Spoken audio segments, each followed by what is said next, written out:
Hi friends, it's Katie Steinberg here with this week's message from Missing Piece.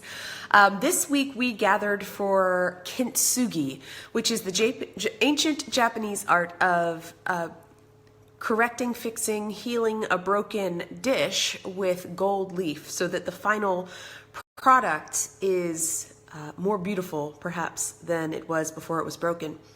So this was a spiritual practice for us, and I'll tell you some more about that in a minute. Coming up this coming week is going to be the 18th, and we have a lot of fun things in store all around town. As you know, we're a nomadic community that is meeting for spiritual practices, physical activities, and spiritual practices and serving opportunities. So we hope sometime you'll come and join us. But without further ado, here is this week's message from Missing Piece. Kintsugi is a Japanese art form in which breaks and repairs are treated as a part of the object's history. Broken ceramics are carefully mended by artisans with a lacquer resin mixed with precious metals. The repairs are visible, yet beautiful. As a philosophy, it treats breakage and repair as part of the history of an object, rather than something to be disguised. It's an embracing of the flawed and imperfect. Our Kintsugi exercise was about creating sacred space where we can be reminded of the fact that God values the wear and the marks and the brokenness we each endure in the course of our life. About the way that each of our breaks and tears and hurts and pain, our deepest wounds, are so often the fertile ground of vulnerability and connection, healing and beauty, of compassion and sincerity. It's about the ways in which our brokenness becomes beautiful. I want to be clear about something. This does not make it okay that you were abused, humiliated, or cast out. This does not make it okay that the hands of someone you trusted became hands of anger and attack. This does not make it okay that you were abandoned when you needed love most. This does not make it okay that you were taken advantage of, that your trust was broken, that your faith was crushed.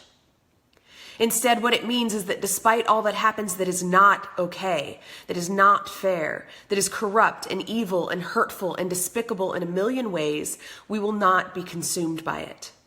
That we assert and at our best believe that even in our darkest hour, it can become a place of light and hope and goodness.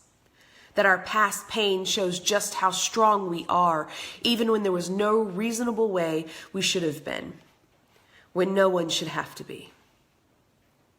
In the Christian liturgical calendar, this is the season of Lent. It's the 40 days leading up to Easter. In the Jesus story, it's knowing the worst is coming. It's the awful time of building hurt, anger, and abuse leading up to the climax of the hero's story. Its triumphant entry followed so quickly by shouts for his head. It's abandonment and humiliation and pain. Because this story doesn't deny those things or try to put a brave face on it. This story doesn't say it's just all part of God's plan or blame it on some specific sin it sees as the world's problem these days. In this story, the hero doesn't make a heroic escape just before the axe falls, because that's not how life is. We don't get to make the last-minute escape or reprieve from the crushing pain of our lives. No, we have to live through it. And quite frankly, I'm not sure a story where the hero escapes near death would do it for me, because I know what it feels like to die inside. Because we know that life is often not fair. It's often painful and horrible in ways we are all too familiar with, and in ways we'll never know. But because we also know that that is not the last word. The hero does die in this story, but it's not the end of the story.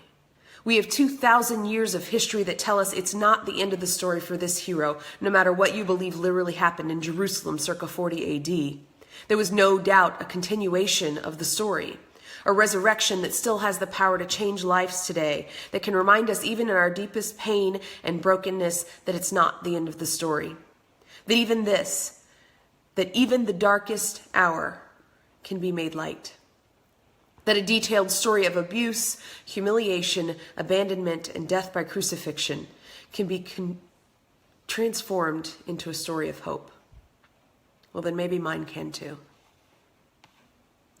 As we moved from our sermon and talk together into our interactive portion, we took some time to think about a particular brokenness or pain that we're still dealing with in some way, that people still have scars from.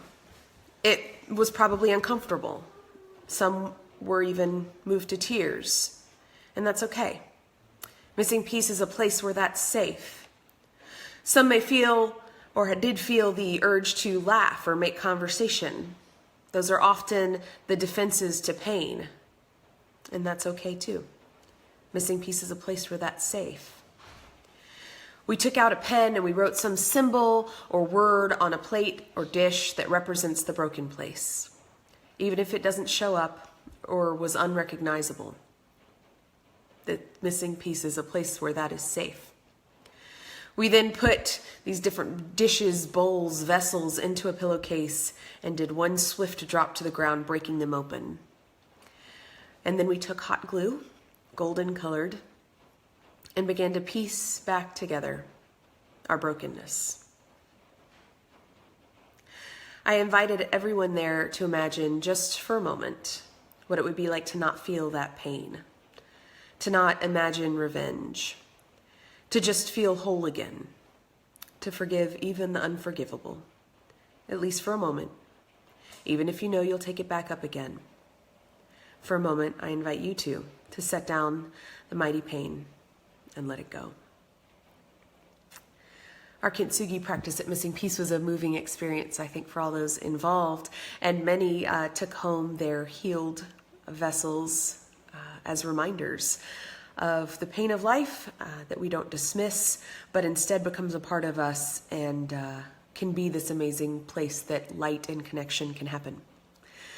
I hope that sometime you'll join us at Missing Peace for a spiritual expression like Kintsugi or one of our other expressions. We meet every Sunday at 10:30, but you'll have to follow us to know where we meet. We're a nomadic community gathering all over the Volusia County area. If you want to keep up with us, you can follow us on Facebook, Instagram, Twitter, or YouTube, or you can text PEACE to 33222. Until next time, grace and peace, friends.